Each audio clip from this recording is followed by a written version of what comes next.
Where's Scott Emerson, my pitching coach? Hey, I'm right here. How are you, buddy? How are you? I'm doing good. How you guys doing? Season's over. Man, it's hard. It's hard to believe that baseball season's done with. It's gut wrenching, I guess. All right, I did the calculation. I don't know if I'm 100% correct, but I believe we are 98 days away from pitchers and catchers reporting. Man, and I can't wait. It's going to be exciting times, in my opinion. A great spring training to run out our guys and watch them battle for their jobs and see the exciting players that are going to come in and the new players that will probably go out and try to sign, in my opinion. And spring training is always a good time to watch these guys go out and compete and battle. All right, so when we start like today, if you're watching MLB Network like I was, and you have a lot of the managers that are changing, but down below on the ticker, you start seeing whose options got picked up, whose options were declined. The business of baseball is starting to go. We're going to have free agents start signing. Do you pay attention and follow which pitchers? Immediately I thought of a guy. He's kind of an interesting character, but he throws really hard. Like a Joe Kelly all of a sudden is not going to be back. And I go, you know what? For the right price, Joe Kelly could be a guy in the A's bullpen. Do you sit there and do you monitor which players are going to be available out there? I think you always, you go out there and follow the trade rumors and follow the hot stoves in the off seasons. But our front office goes out and does the best job that they can to bring in the guys that, we can bring in. And, my job is to go out there and coach them up when I get them. But, there are some interesting names out there, and there's guys that you've watched for years, and you always think, man, it would be fun to have Sean Manaea back or guys like that, So, it is interesting to go and see who's out there, but I let the front office, do their job. They're great at trying to put together the best team that we can possibly run out there on the field. Yeah, you had such a great relationship with that group, and it was a special group. Obviously, it was a rotation that got you into the postseason. And you think about Bassett, and you think about Manaea, and you think about Frankie Montas and that group. It just really became a special group. That was a very close group, and I know you were very close to them. Speaking of new managers, when you heard Stephen Vogt as the new manager of the Guardians, what were you thinking? Man, what a great journey for Voter. I was really happy for him. I got to text him. I texted him, told him congratulations. He got back to me. Might have been an hour later, but when you got guys that have a lot of heart and passion and what Stephen Vogt brings to the table, it's good for the Guardians. They're gonna love that guy. They're gonna love his heart. They're gonna love his passion. I saw one tweet out there that somebody already said, "I believe in Stephen Vogt." It's just good for him. And he's a guy that loves this game, who's very passionate about it, and to be able to stay in the game and get a job like this, first of all, he got a good job with the Mariners right out of the chute, and then now he's managing a year later. I couldn't be more happy for him. But he's never managed before. I mean, that's a reality. And it's funny, the day that David Ross, remember we were all so oh, Rossi's so great, and he's great with the media, and everybody loves Rossi, and he's a World Series champion.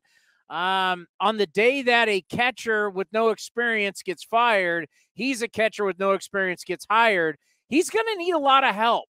So from a standpoint of staff, how important is bench coach, hitting coach, pitching coach, front office? He's going to need help. How does someone like yourself really have to take the time to understand that he's going to need some direction in a lot of different places? I think one thing you do is you sit back and you realize that when you're catching and when you're in this game a long time, you're always sitting on the bench, even though you're not the manager of the team. You're thinking about situations. You're thinking about who you would bring into the game.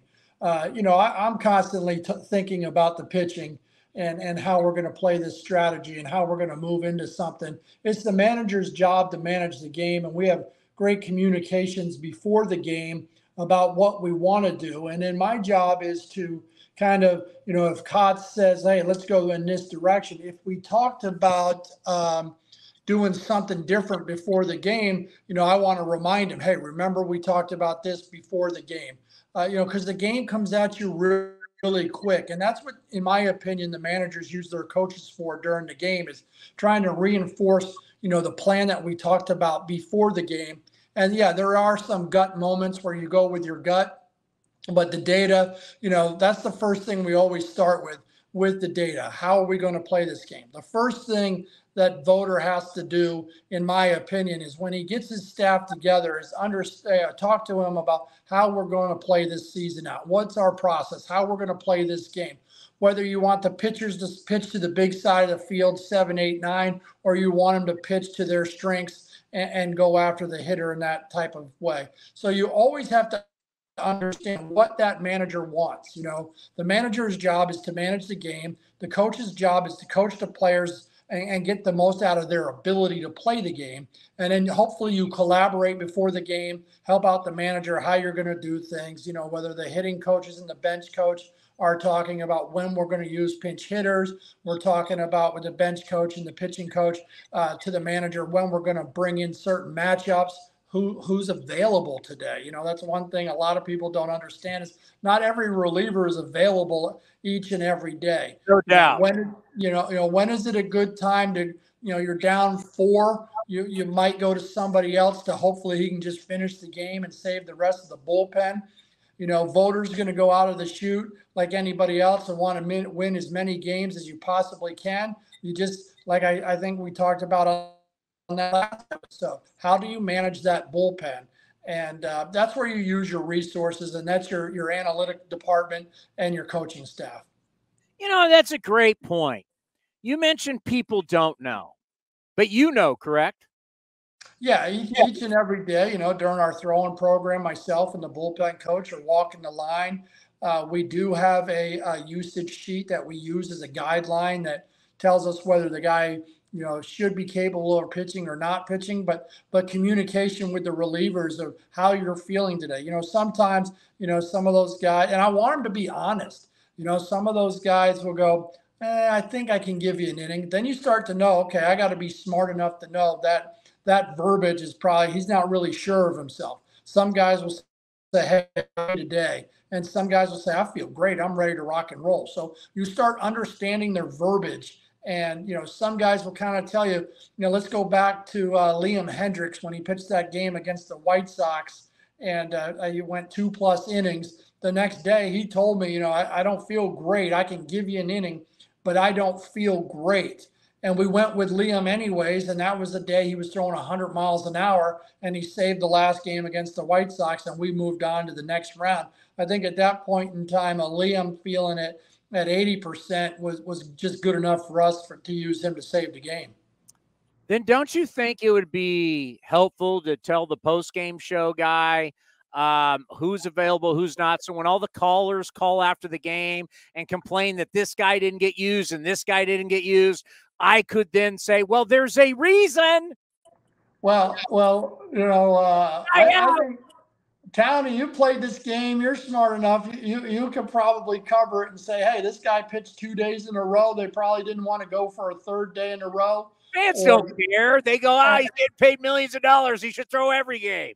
Yeah, I hear you. And sometimes that's the case. And but it's sometimes you just really have to manage people too, and what they can do and what they can't do.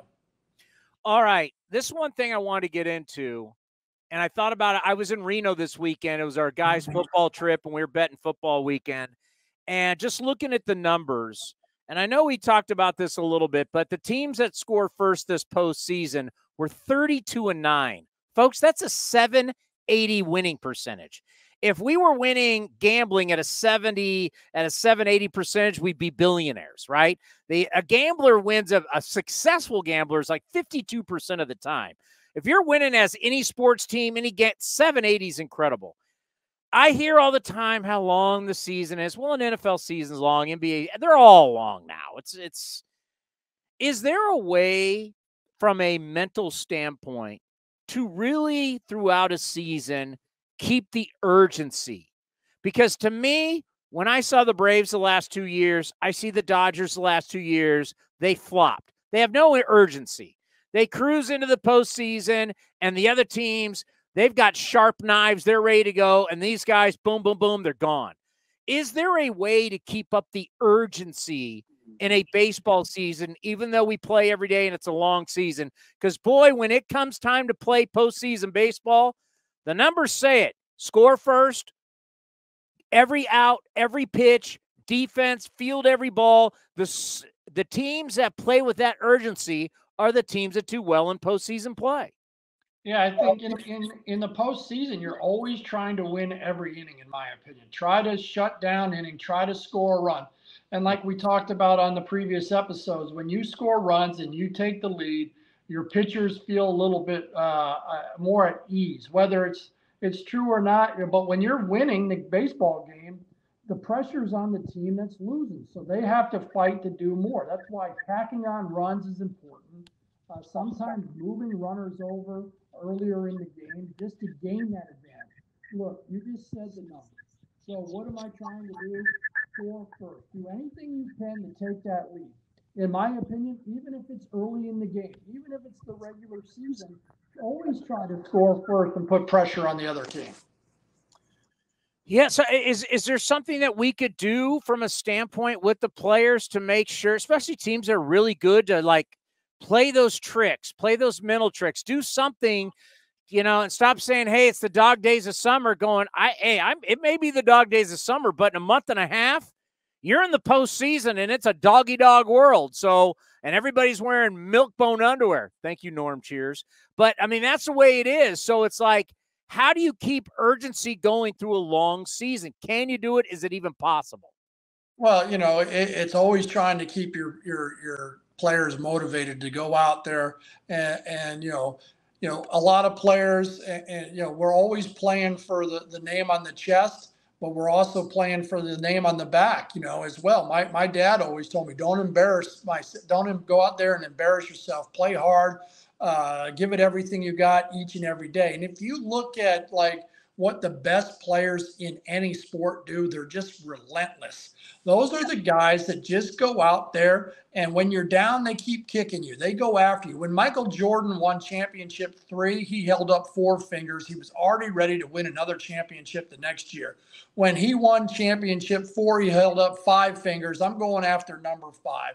And just, the elite of the elite are never satisfied.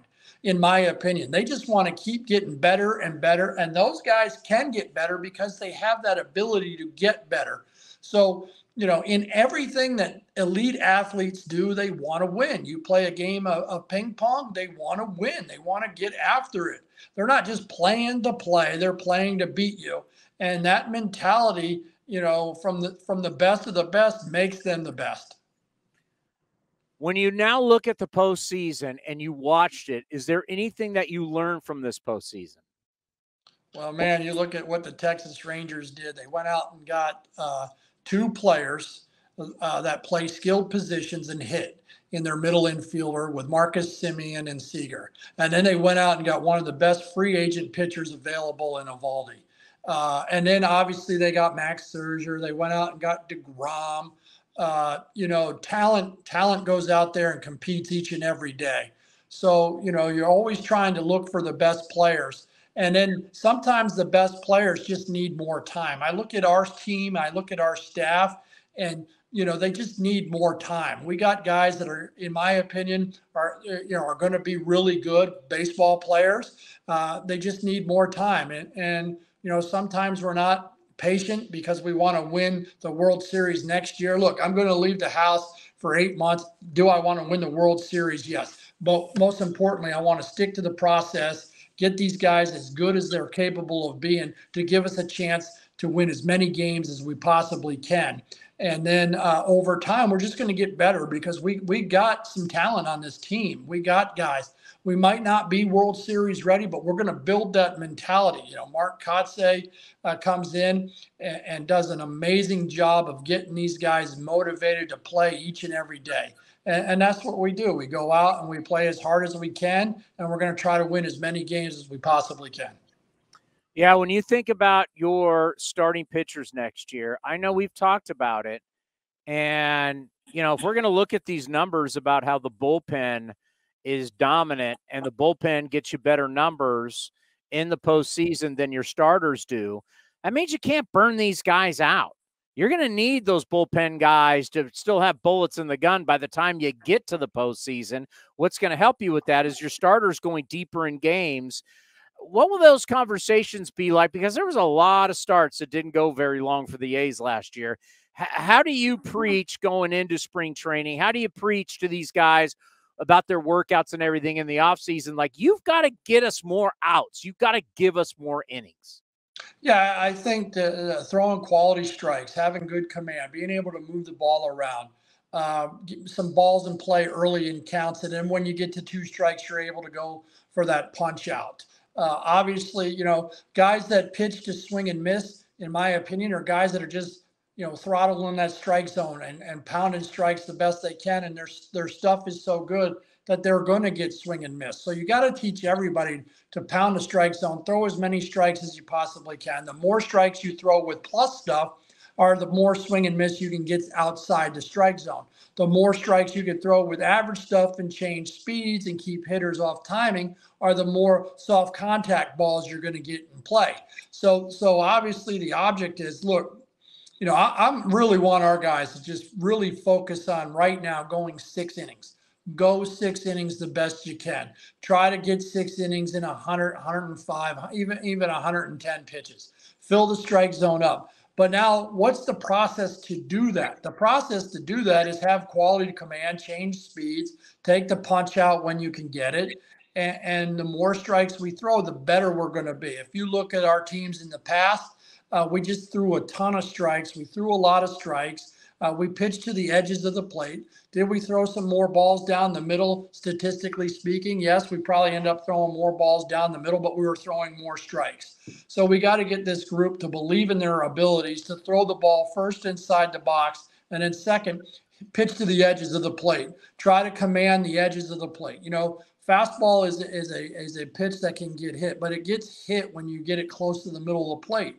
So have that ability to command the baseball to the edges, get that breaking ball down and away, get that changeup down and away to your arm side, and look for that consistent command of strikes, change of speeds, get guys swinging early, maybe get some balls in play early, and then with 2 strikes, take that opportunity to try to punch some guys out. I know during the offseason, you're always looking to learn. You're always looking to find ways to help your pitchers. This offseason, is there anything really new that you're looking at, that you're trying to find, that you're trying to get better to be able to help your pitchers? Well, for the last 4 years, I've always been into the motor preference of a pitcher, of how he moves. I really believe if you can maintain a good, solid delivery with good movement, that it increases your success rate of command. So, I've bounced around. I've gone to Tread Athletics this offseason. I've gone up to the Wake Forest pitching lab and just kind of collaborated and talked to those guys, and they do an amazing job with their data. What was great is we're pretty much on the same page in a lot of things, but just learning some extra things that they're doing in their facilities. Because, when our guys leave us, they do have outside influences in the pitching world. And what I want to do is understand what these outside influences are doing, and know who our pitchers are talking with and what they're trying to accomplish. We leave them each off season with something to work on, something to do, and then they go to their off season guy. And I like to hear what they're doing on a consistent basis. But all the studies out there, I love to be up to date. But we got a really good support team, or I feel like I got a really good support team, and our analyst, Rob Neighborhouse, one of our assistant GMs, kind of heads up Pike Goldschmidt, and a lot of the guys. Pike's one of our analysts, and Ethan Stewart, our biomechanist, who we hired last offseason to help me understand more, what the data is telling us on pitching mechanics to a whole higher level than we've seen before about total body movement and sequencing and timing. So just learning more about that. I've taken a lot of courses and classes on it, but to have experts in their field being able to collaborate, I think it's a really fun. There's no doubt. I mean, look at us. We're two former pitchers, right? But you're 6 what? 6'5". You're 6'5" left-handed. I'm 5'9" right-handed. There's no way our biomechanics work the same. So to be able to figure out what's best for you, I mean, you're going to be more of a fall guy down the mound. I'm going to be more a lower body drive guy, right? In theory, everybody's different. Everybody has, but they're the way we would pitch being 6'5" left-handed versus 5'9" right. So it's like you need to understand how everybody moves, everybody's arms, their slot, everything's different. It's interesting. We were so just worried about radar gun now, and now we've been so worried about what basically StatCast and what the numbers and spins and all that. But really, how does our body move to make all that happen better? That's kind of the new frontier. Yeah, in the motor preference world, I think what we call an aerial and a terrestrial. Aerials are more dependent on low T-spine mobility, and terrestrials high T-spine mobility, meaning they can disassociate better with their shoulder to hip separation, where aerials are going to depend on more snap. Look, like I said, and you said it, I'm 6'5", you're 5'9". I'm going to look at the strike zone more from the top to the bottom, and you're going to look at the strike zone more from the bottom to the top. So there are such things as tall and fall pitchers. There are such things as drop and drive pitchers. It's just kind of quantifying that. But what it also does is it kind of puts guys into how we should be training physically. You're going to have a tall and fall or an aerial guy probably do more plyometric-based exercises, and the terrestrial, the drop and drive guy is probably going to do more power-based exercises. Pitchers, their arm action, they're long in the back, they're short in the front, or they're short in the back, long in the front. So there's just a lot of different things and a lot of different body parts. So it's always intriguing to understand how the body moves. Now, I wish I could equate that to my golf swing, but I haven't got to that part yet. Don't even go there. Well, why is it going left? Why is it going right? Why do I hit behind the ball? I played in Pinehurst today, and I was all over the left side of the fairway, the right side of the fairway, and then the left side of the green, the right side of the green. But some people say you got to see the whole course.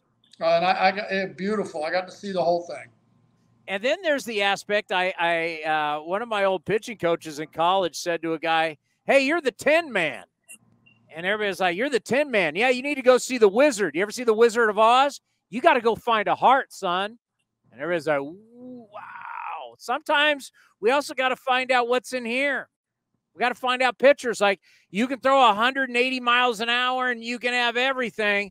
But in the end, when the game starts and you put a catcher and an umpire and a batter, and we got fans, it's on television, it's on streaming, it's on terrestrial radio, it's time to compete. And all that stuff you did in the offseason, great. All the stuff you did in the bullpen, great. Do you get me outs or not? Do you have that heart? Do you have the intestinal fortitude to go out there and compete at the highest level? Yeah, that's the pitching component. We can get a guy in the bullpen, and we can work on his arsenal, and we can get his pitches better. And then all of a sudden, we have what we call white line fever. You cross that white line, and you're like, "Look, man, I swear, in the bullpen, this guy is awesome." And then you look at the data and the numbers, and all his stuff is really good. And then just for some reason, you go out in the game, and like you said, the lights turn on. We used to call it a 5 o'clock hitter, right? He can hit homers in BP, but now he's got to face, big league pitching with exploding breaking balls and changing speeds. The balls are moving different. I mean, this is not an easy game. And you have to go out. If the game was played on paper, sometimes it would be great, but it's not. The human element does affect people, and some people just can't do it. And you want to get the guys out there, and that's why, like I always say, 60 starts. Get a guy 60 starts. Get him comfortable. Let's see where he's at. Let's see if he can breathe. He can't breathe out there. We need these guys to breathe. I know, we've had a lot of rookies, pitch for us in the last couple of years, and they come off after that first inning and they're like, my legs are shaking so hard. It takes time and patience, and like I said, though, we got a hard-working group, and it's fun to work with them. Well, I can't thank you enough for everything you've done for us for all these years, really. You've been fantastic. I know Ken Korak says it. I say it. It's been great to have you a big part of our pregame show, and it's always great to have you here on A's Cast Live. I don't know if there's a pitching coach in the business that gives as much time as you do, and obviously as a veteran of being in radio and doing radio, you're excellent at it.